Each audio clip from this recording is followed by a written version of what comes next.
যায়নি বলে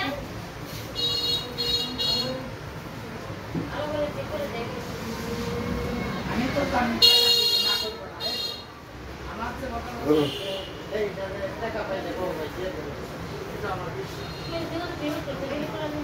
কথাটা বোঝার চেষ্টা করি আর হে ঠিক আছে হে কোনো টাকা আমি পালি ফোন করবো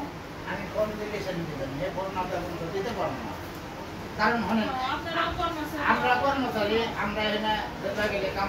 আপনি আমার জায়গায় থাকলে আপনিও আমার দিতেন তো ও খালি ফালাফালি করবে আমার তো বিহার আছে আচ্ছা শুনুন ভাই যদি টাকা ছাড়া তোমার যায়